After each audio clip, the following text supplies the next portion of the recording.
Om Namo Bhagavate Vasudevaya.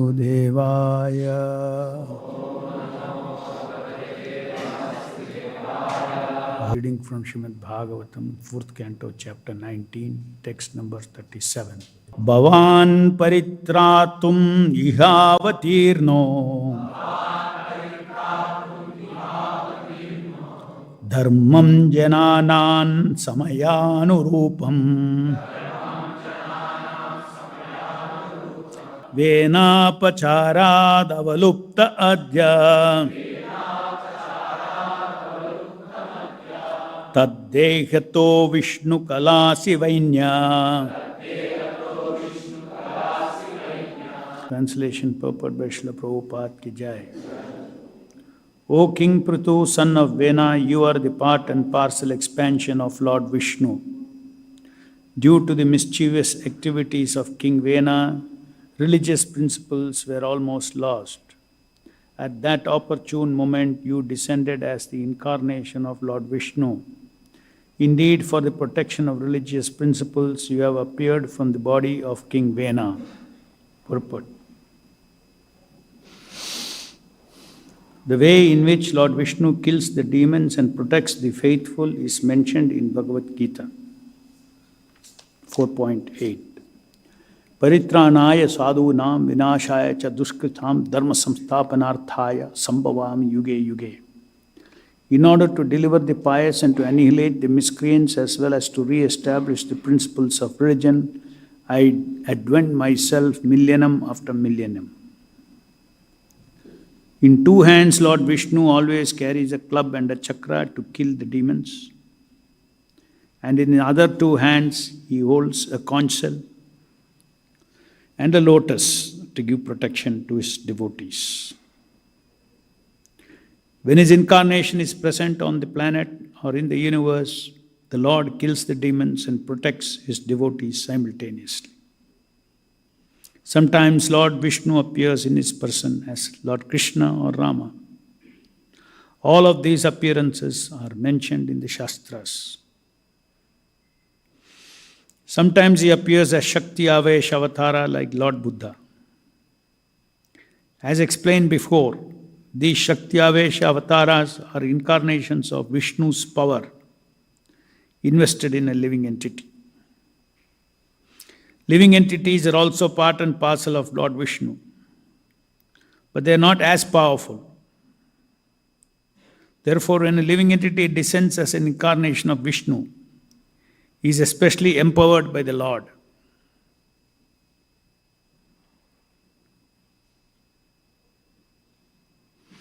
When King Prthu is described as an incarnation of Lord Vishnu, it should be understood that he is Shakti Avesha Avatara, part and parcel of Lord Vishnu, and is specifically empowered by him. Any living entity acting as incarnation of Vishnu is thus empowered by Lord Vishnu to preach the Bhakti cult. Such a person can act like Vishnu and defeat demons by arguments and preach the Bhakti cult exactly according to the principles of Shastra. As indicated in Bhagavad Gita, whenever we find someone extraordinarily preaching the Bhakti cult, we should know that he is especially empowered by Lord Vishnu or Lord Krishna, as confirmed in Chaitanya Charitamrita. Krishna Shakti Vina Nahe Tara Pravartana. One cannot explain the glories of the holy name of the Lord without being specifically empowered by him. If one criticizes or finds faults with such an empowered personality, one is to be considered an offender against Lord Vishnu and is punishable. Even though such offenders may dress as Vaishnavas with false tilaka and mala, they are never forgiven by the Lord if they offend a pure Vaishnava.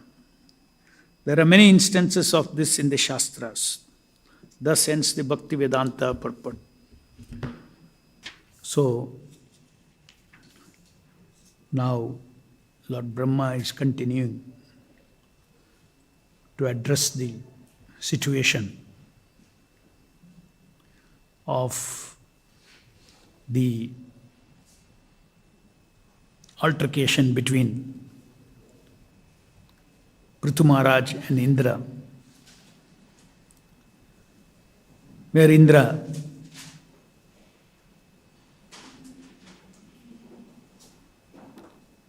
stole the horse meant for the 100th sacrifice, horse sacrifice, out of jealousy of Maharaj Prthu. And in retaliation, the rishis were all prepared for the sacrificial fire, horse sacrifice. They all suggested and advised Prthu Maharaj to give them permission to invoke mantras which will pull King Indra himself into the sacrificial fire. It is at that time that Lord Brahma appears there. He says, stop the performance of this sacrifice, because this will lead to so many undesirable happenings. Because he is the king of heaven, it will disturb the entire material cosmos, the Brahmanda's cosmos. So to prevent that, Brahma being the father of the universe, he forbade Prthu Maharaj by reminding him that you are an empowered incarnation of Lord Vishnu.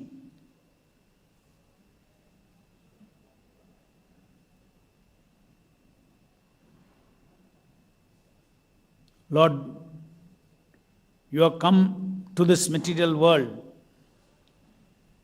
to do Lord Vishnu's work,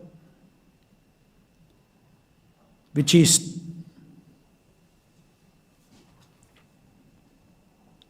opposite of what would happen if you kill Indra.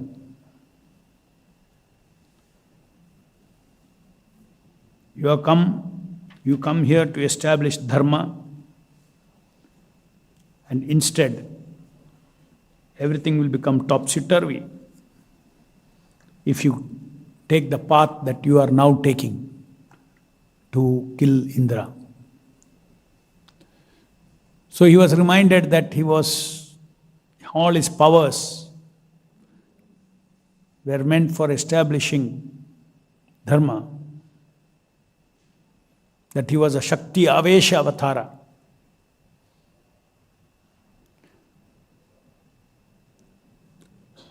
When Krishna empowers any living entity, he empowers him for his work.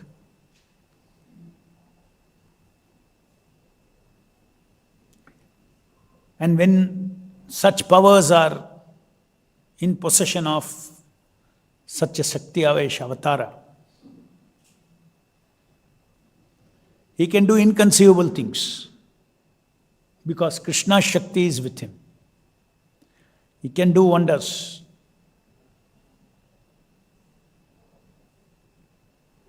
All of Krishna's Shakti is there, has entered that living entity.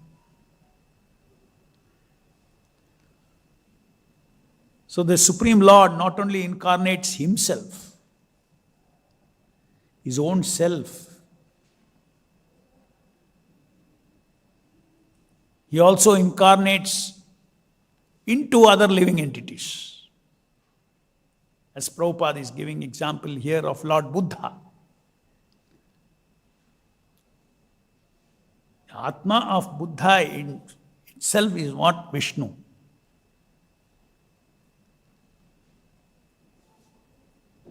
He is one of the empowered, that means Krishna Shakti was operating through Buddha. As per the plans of the Supreme Lord.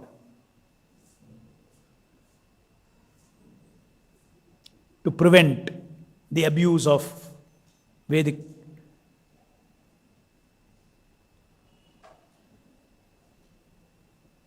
instructions or Vedic permissions or Vedic license to eat meat by mercilessly killing animals in the pretext of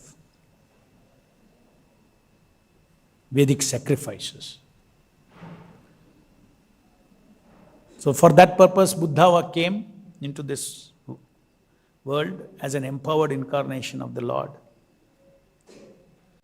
in order to shift people's faith from the Vedas. Just see, Veda is Krishna himself. But when a purpose is there, then the very same Vedas, through the powers of Vishnu in Buddha, through his powerful preaching, he preached Shunyavadi. And deflected people from the Vedic path, which automatically meant that misuse of Vedas also stopped. And positively he preached non-violence. So in this way we see that Buddha was an empowered incarnation of the Lord according to time, place and circumstances. These avataras are called Shakti Avesha Avatara. Avesha means enter. Shakti Avesha. Krishna Shakti has entered that person.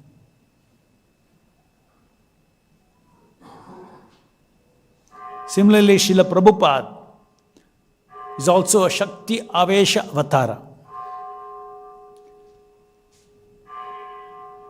How do we know that? As indicated, as confirmed in Chaitanya Charitamrita, Krishna Shakti Vina Nahe Tara Pravartana. One cannot explain the glories of the holy name of the Lord without being empowered by him. Srila Prabhupada spread the glories of Krishna all over the world. And his activity materially is inconceivable. Where he got that power at the age of 69 to go to a strange land, a land of strangers to Sanatana Dharma, strangers to Bhagavad Gita, strangers to Krishna. To that land he went, and then he triggered the Krishna consciousness in the hearts of all the living entities. So Krishna Shakti Vina, it is not possible. Without Krishna Shakti, it is not possible. Humanly not possible. Humanly you can build an empire with no money. There are so many people. Oh, look at this person. He was an ordinary retail seller. Now he is multi-billionaire. He started with nothing. That is another jurisdiction called karma. From nothing he built an empire.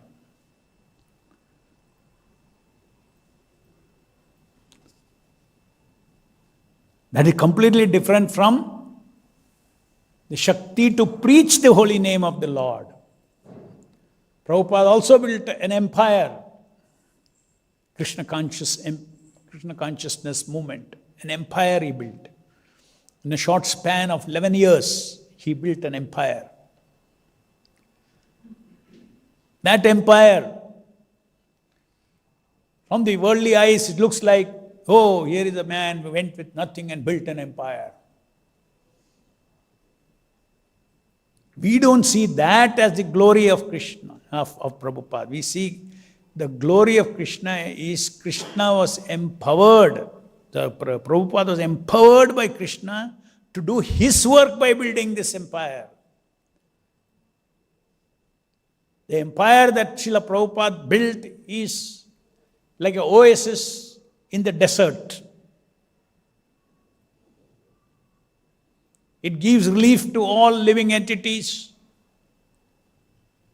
from this burning fire of birth, death, old age and disease, and awaken their true relative, true friend, true father, true mother, true everything, true lover of their own Lord in the heart. He uncovered. So there is no question of they are familiar with Indian culture or not.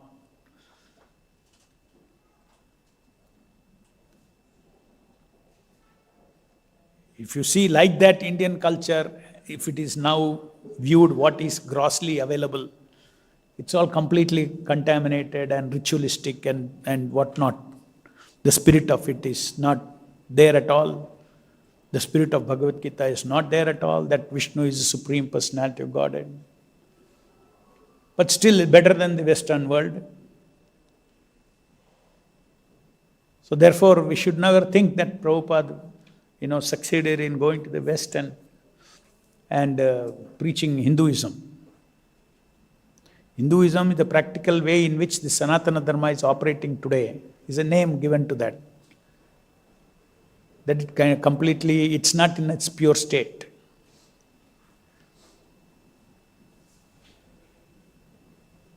So, but Prabhupada went, his success is not in preaching Hinduism, his success is in awakening the living entities to their beautiful, wonderful, loving, eternal relationship, their own Supreme Father, Krishna, Narayana, Vishnu, awakening that they are part and parcel, they cannot be separated. You cannot be separated from God.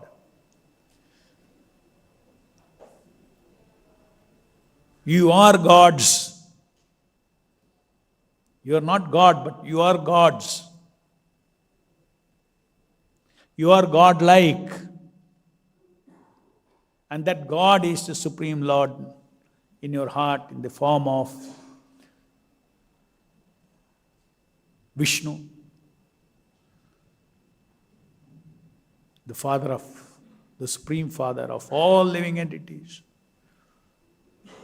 impregnated into this material energy, which is his own energy, his own Shakti. By his glands, he injects all the living entities. Aham Bija Prajapita.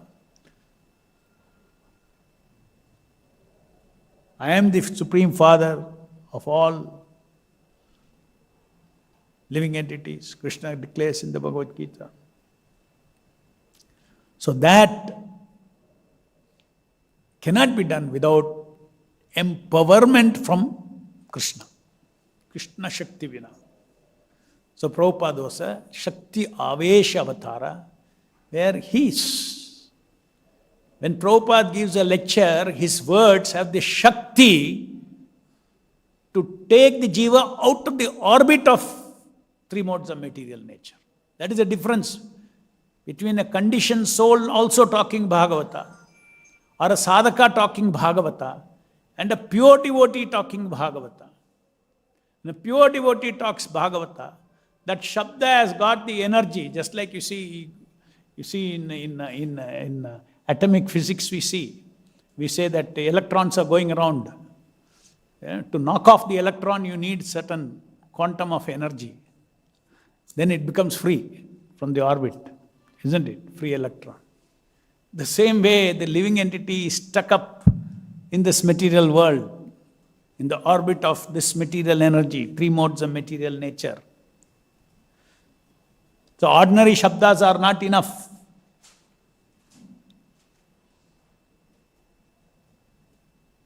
to give us the experience of going off, away from, tangentially out of this three gunas. We all have experienced going out of the three gunas for some time, for a few seconds, few minutes, by hearing Prabhupada. You can all remember such experiences. One sentence of Prabhupada strikes you so much, and it transforms your life. So just see, not only Srila Prabhupada, when he was on his planet, he did his task, assigned a task from Krishna to spread Krishna consciousness on behalf of Chaitanya Mahaprabhu, Krishna himself, who he predicted there will be such a person. So he spread Krishna consciousness like this. Not only his activity was during the time he was on this planet, but even today it is continuing, because his Shakti Avesha, Vyakti, Srila Prabhupada, that was only his manifest presence in a physical body. But the personality is the unmanifest personality of Srila Prabhupada.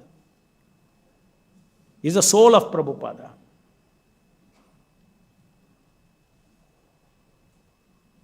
He is continuing, as he himself said, I will never die, I live in my books.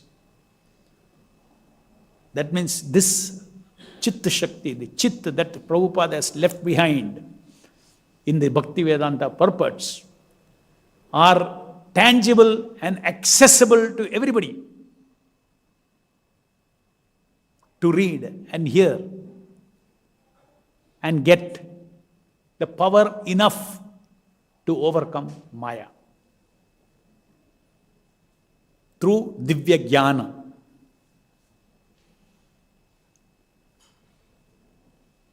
Divya Jnana Hriday Prakashit.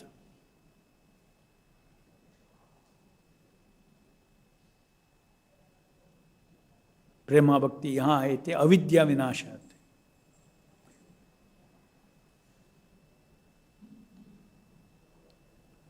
So one has to understand that if we have to get liberated,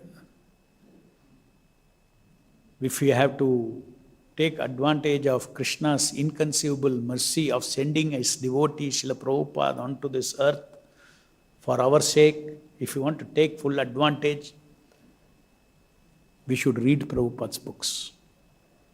He says he lives in his books. Often devotees ask, how do you get Prabhupada's association now? Read Prabhupada's book. His Shakti Avesha effect is there now. His Shakti Avesha, his Shakti in Prabhupada, Krishna's Shakti in Prabhupada has been grossly deposited in the form of his writings, which is accessible to us now. So that is a way to get Prabhupada's association. Every word, everything that Prabhupada has said is free from all mental speculation, is coming from the spiritual transcendental world, the Shabdas. These writings of Srila Prabhupada are like the rain from the spiritual world. Samsara dava nalalidhaloka tranaya karunya ganaganatvam. When we say this, what it is referring to is the rain of Bhaktivedanta purports.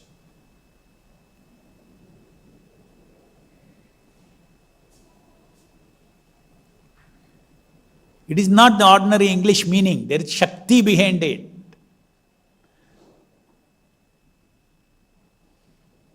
You take an ordinary book, there is also writing.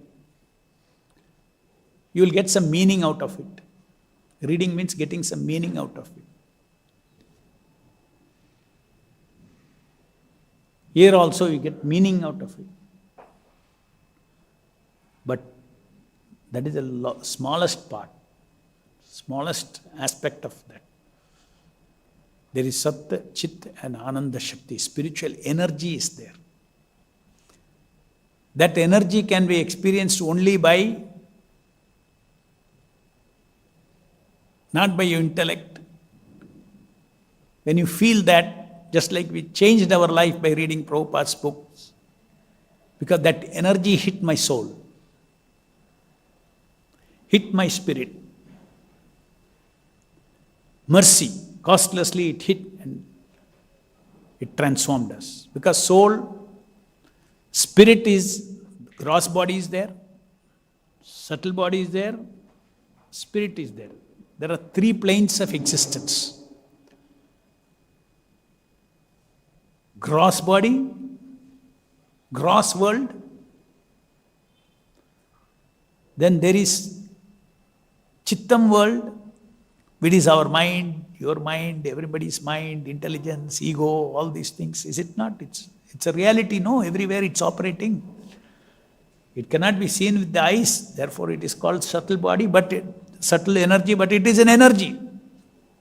Nevertheless, it's an energy that is existing everywhere. Wherever people are there, there is Chittam. Wherever Jivatma is there, there is Chittam. Subtle material energy is there, Panchabhuta is there, Manas Buddhi Ahankara is Chittam. That is another plane. Just like when we sleep, when we go to dream, we go into that plane. We are the Chittam plane.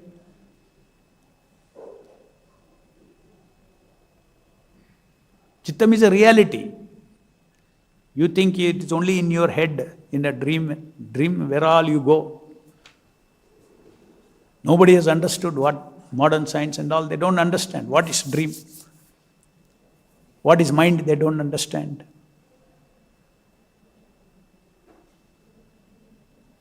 They think mind is in the body. Actually, body is in the mind. Mind is not in the body. Body is in the mind.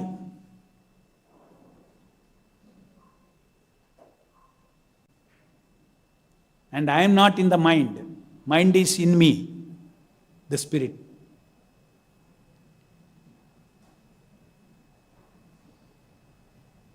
You go from this side, you analyze, I am the body. And you say, I am subtle body, then soul.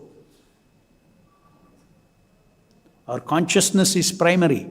So, there is a consciousness plane, that means spirit plane, which is called Brahman. There is a subtle energy plane. Krishna's energy, it is real energy. Panchabhutas, real energy.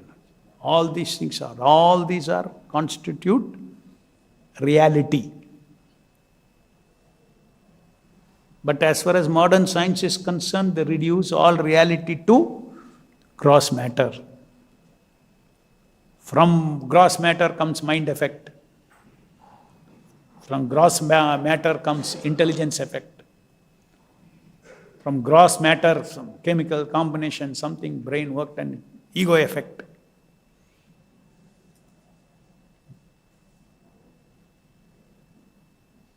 So when the chemicals all stop functioning, heart stop functioning, those effects also stop. So it was only an effect. What you exist is only your gross body. It's one of the most naive knowledge, modern science knowledge. Most naive.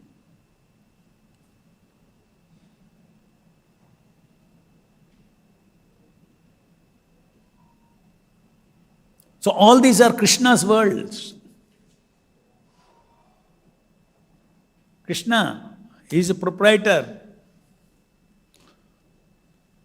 We hear from Bhagavatam, Mahavishnu brings out so many Brahmandas. In the Brahmandas, he further expands as Garbhodaksha Vishnu.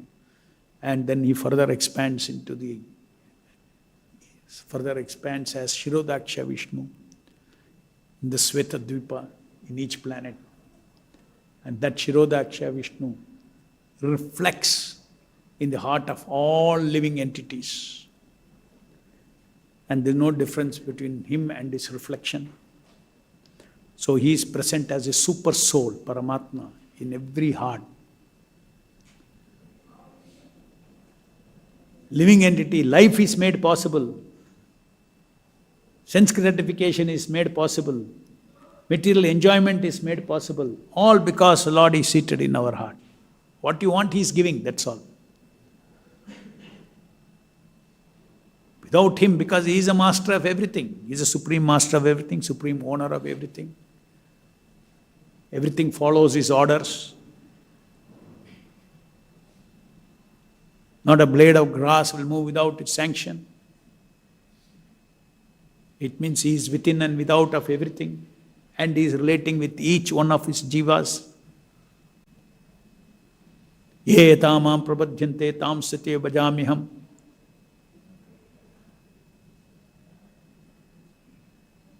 Mama vartmano vartyante manusha apartha sarvashaha. Everybody is treading his path. Some voluntarily surrendering to him. Some surrendering to his laws of nature.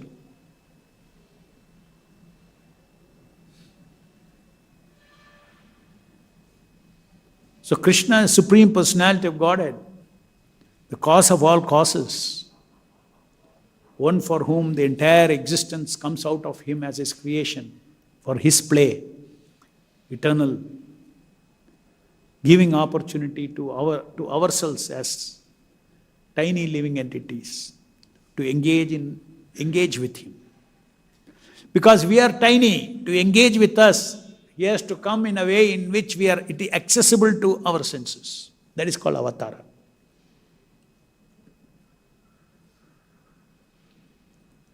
Every avatara to our senses look like, just like human-like avatara. That means the activities where Krishna appeared to the eyes and everything, to everybody, like a human being.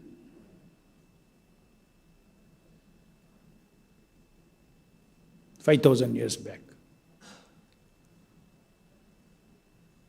There are more people now who understand Krishna is the Supreme Personality of Godhead than 5,000 years back.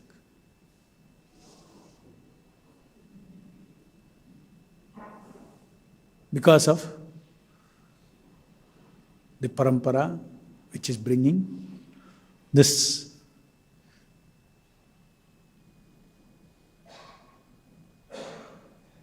information. Because of the words of Krishna has come in parampara. And of course, everybody who knows Bhagavad Gita does not know Krishna. Not necessarily know Krishna. To know Krishna, you have to know. Or to know that Krishna, who he is, what he is, you have to come to his devotee.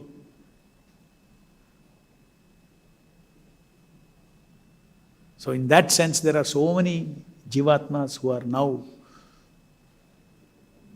they understand Krishna. Because anybody who has to join Krishna consciousness movement and accept Prabhupada, you have to accept Krishna as Supreme Personality of Godhead. Accept, nahi, understand. That God is Krishna.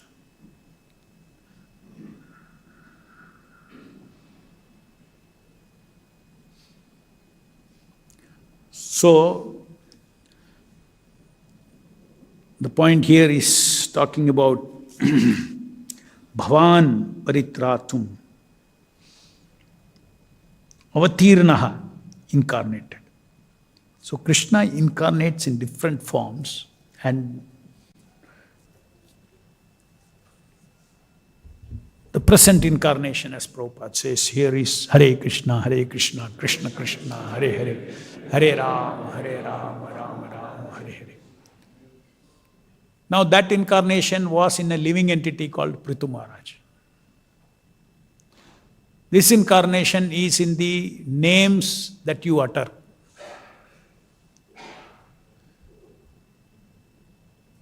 Krishna's names that you utter.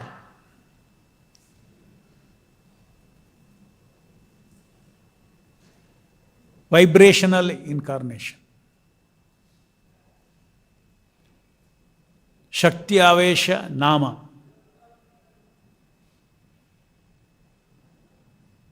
This Nama incarnation is a personal incarnation, not into any other living entity. His personal incarnation, that means his full person.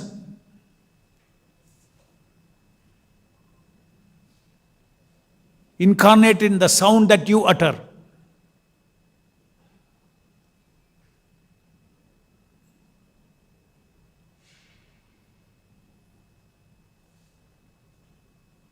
That sound that we utter with our tongue, into that sound body,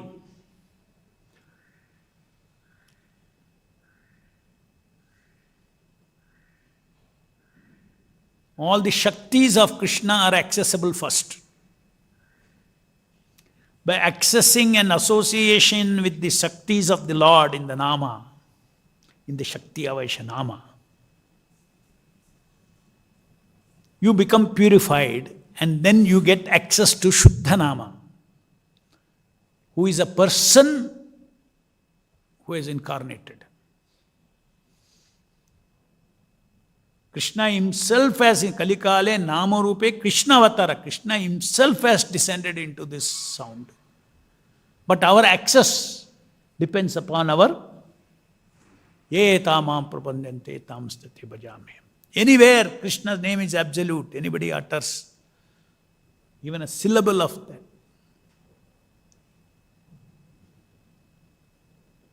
Krishna is manifest in that sound.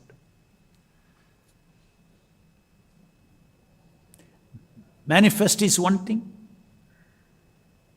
According to your consciousness, your access level will be different.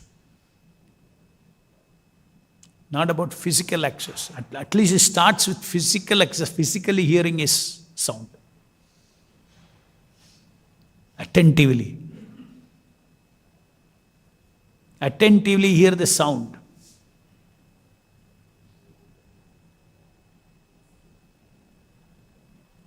Just like sound is a thing.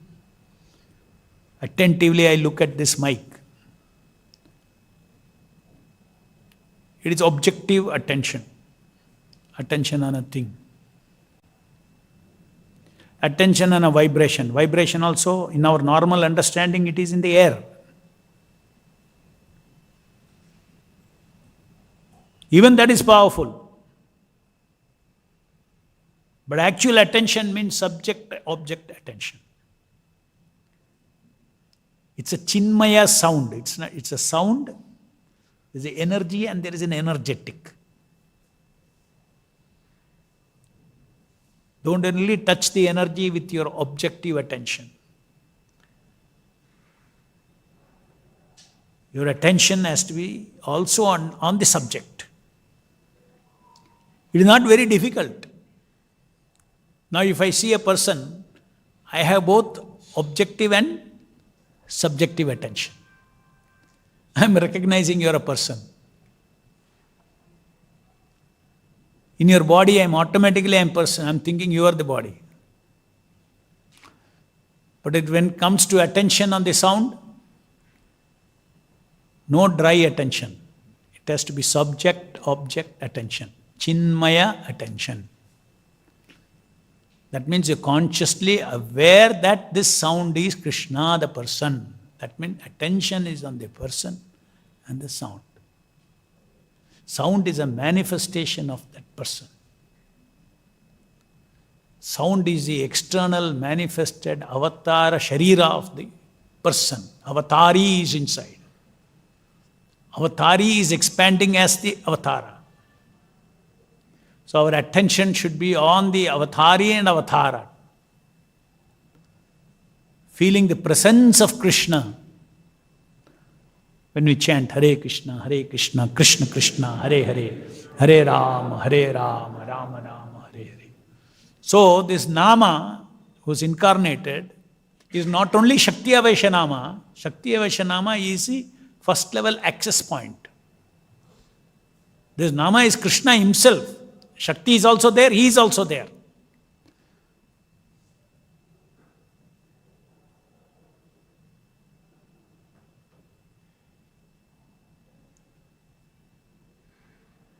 So these secrets, we have to know. What we see here is any ordinary sound, okay, that's it, that sound it is, that's all, some material vibration. But you say Krishna, for your finite senses, yes, it sounds like ordinary sound. But actually it is one of the, it is only an entry point. Sound is only an entry point.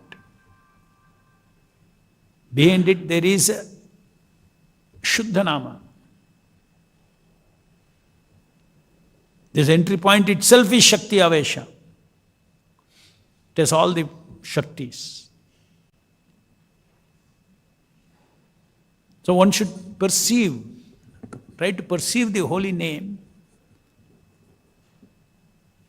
from the eyes of the Shastras, that the holy name is absolute, is same as Krishna, abhinnatva nama naminaham. We are finite. Unless he comes as a finite sound, how I can access? Our seeing is finite. Unless he comes in his human form before me, how can I accept? How can I access him? Not possible. So, to appear to our eyes, he takes an incarnation doesn't mean that he becomes limited. He is always unlimited. His body is always infinite. All this he demonstrated 5,000 years back, all this tattva. He showed Vishwarupa, he showed to Arjuna. Don't think I am this, what I am standing before you. Inside me everything is there. Entire existence is there.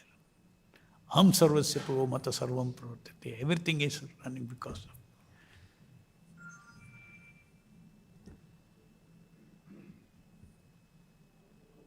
So we should take full advantage of the avatara by understanding with Shraddha. This requires Shraddha. Senses show it, senses indicate to you that it is a sound, ordinary sound. It is Shraddha that makes you understand what, no, this is avatara sharira. Yes, it is ordinary sound I chanted, but it is an avatara sharira. All Krishna's Shakti is there. So those who take shelter of the avatara of the Lord, either deity or name or any of the avatara of the Lord continues in association, then, because those avatars are the source of what is Shakti? Shakti means Satta Chitta Ananda Shakti. They are reservoir of Satchidananda.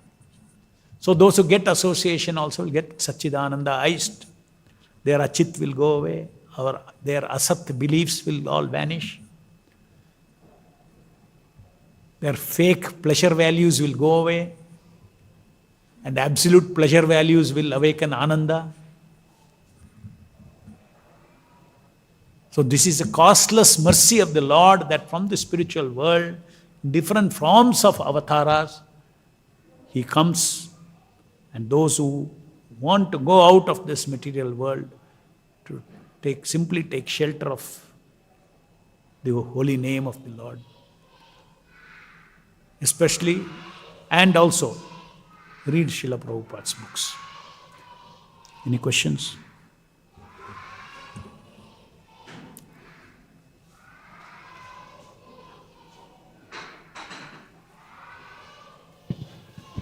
Hare Krishna, Prabhu. Thank you very much, Prabhu. Just want a clarification. You had mentioned about the subject-object attention. So is this a right understanding? Here the subject is the reality. You had mentioned one thing, reality. Subject means person. Subject is a person. Reality are three. There are a concept which you had also mentioned today. There is a reality and the gross matter.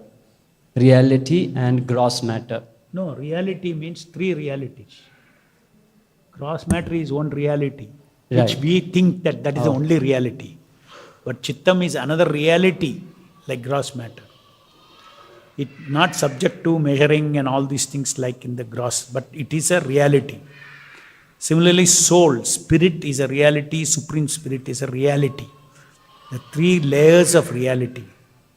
When our consciousness becomes finer and finer and finer, we start seeing realities. Chittam is also a reality.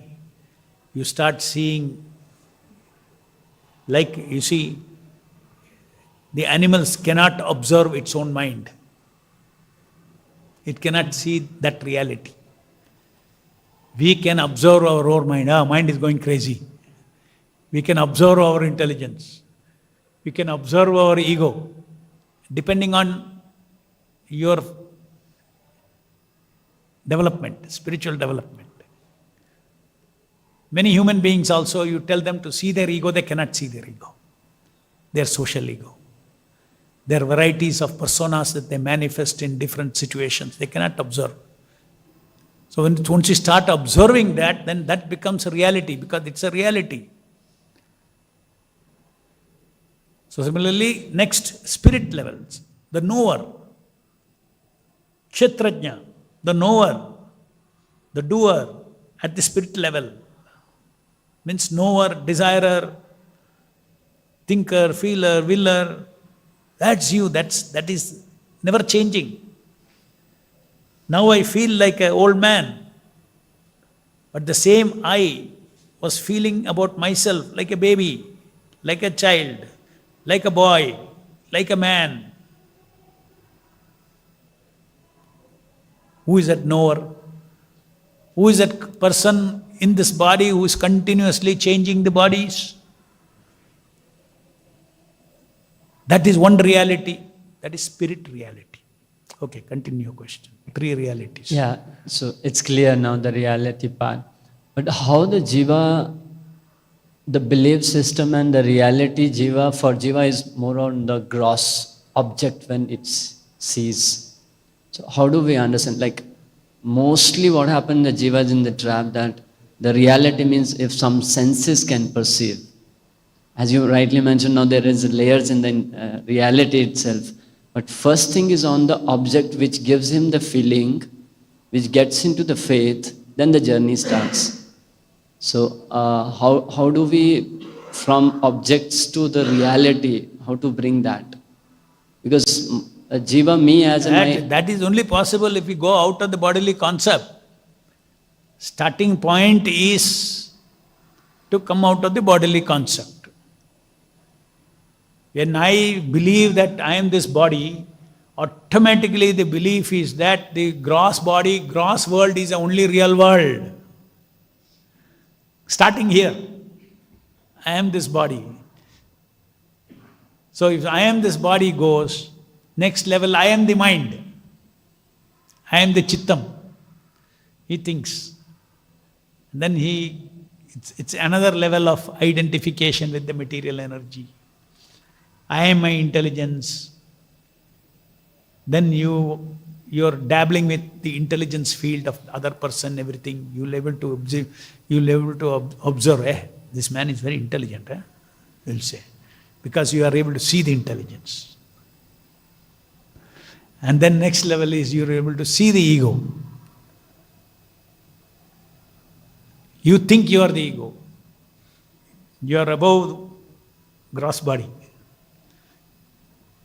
That is gross body concept of life, intelligence concept of life, mind concept of life, ego concept of life.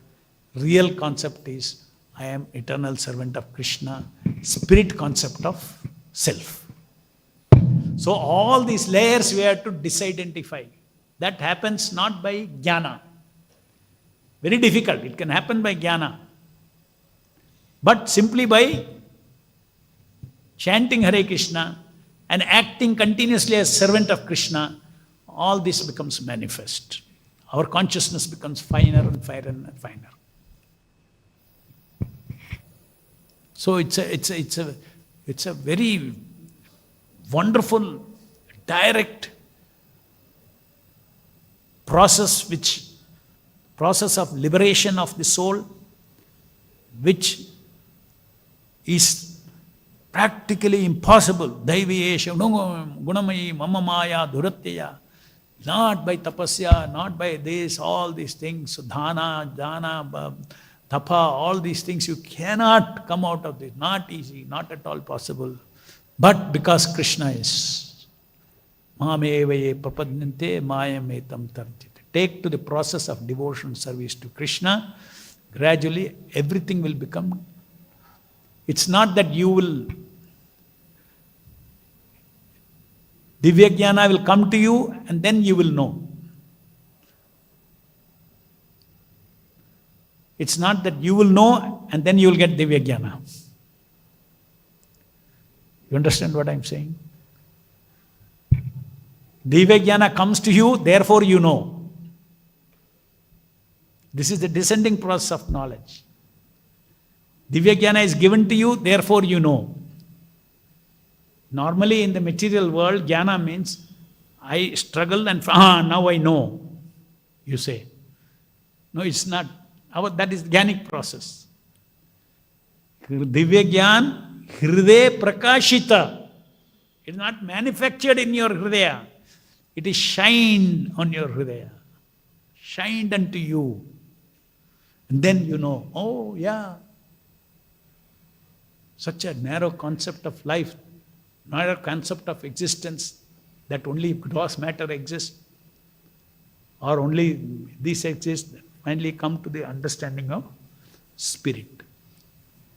So this is the truth. Even now, whether you believe or not, there are three layers of truth. You have a mind, you have intelligence, you have an ego, subtle body is there, gross body is there. And you are there as spirit. You are also there. But when you are, though this is a reality, you have got three layers. Even this, though it's a reality, you think I am only gross body. Animals think I am only the gross body. But animal also has soul. Animal also has mind. Animal also has a gross body. So you want to limit your life to gross body? Then your perception is that I am that body means I want to enjoy all the senses. Once you realize I am not the body, then you want to engage your body in service of Krishna. That's all. For what is its purpose? These sense enjoyments are all senses. Jnana Indriya and Karma Indriya are meant for, not for enjoying. Karma Indriya is meant for working for Krishna. Jnana Indriyas are meant for input into this system. Seeing, touching, smelling, tasting, to engage in service of Krishna. Hare Krishna. Yeah. Prabhu, Hare Krishna. Prabhu, my question was related to this subject-object thing you were mentioning. And you were mentioning that this sound is Krishna himself. When we are chanting, Krishna is personally present. So in ordinary affairs, if I am chanting some ordinary name, that person I remember, that person is not present on my tongue. So when I am chanting Krishna's name, Krishna is personally present. So what does it mean? Does it mean that he is personally present in his Tribhanga form, Shyam Sundar form? He is personally present means, start from the spiritual world. Krishna and his name are all absolute. Nothing can be separated from Krishna. They're all absolute. Because he is absolute. There are no two things inside Krishna's body or Krishna's self. There are no two things. Everything is one. In our body, our Atma is different. This is, Sharira is different. Because I am not the owner of my energy. It's given to me. When Krishna takes any Sharira, it is him only. It is come from him only. So there is no difference between Sharira and him. Correct? So it is Krishna is absolute. You have to understand. Beyond limits of time, space and substance. Then only he can be God, no? So if he wants, you cannot limit him to, okay, your substance is only this much. No. Krishna decides, you can be only there, you cannot be in this. You cannot become this body. You're limiting him. If he wishes, he can be. Right? Because it is all his energy only. It's only manifesting. He's already there, within and without everything. He's already there. It's only an activity by which you install the deity. But even before the deity installation, he is there. He is within and without. When you do the deity installation, he decides to manifest. Correct? Similarly, you say Hare Krishna, Krishna Krishna, Hare Hare, Hare Rama, Rama Rama, Hare Hare. He will manifest according to Ye tamam prapadyante tam satya bhajamiham. How you want me to be present? Krishna is present everywhere. But in a very special way, he is present to purify you when you chant. That is Nama Avatara. Nama Avatara's first reciprocation is to purify you. So he is present means he is present first to purify you by giving you association. Therefore, you have to touch him with your attention. You mean soul. Soul can touch something only with attention. Tongue touching is not soul touching.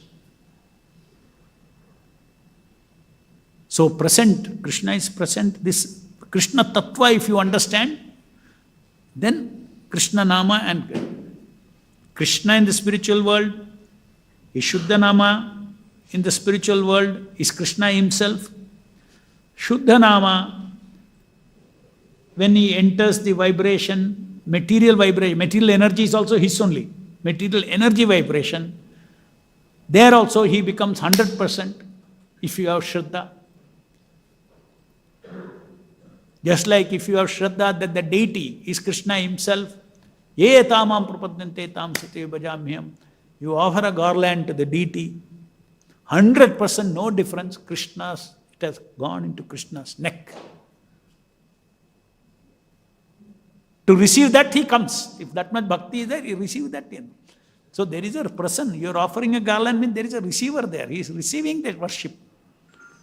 Similarly, attentively, 16 rounds as per Guru's instruction, when you chant Hare Krishna, Krishna is present to receive that service of chanting and hearing and to give you association. Srimad Bhagavatam ki jai, Vishwaguru Srila Prabhupada ki jai.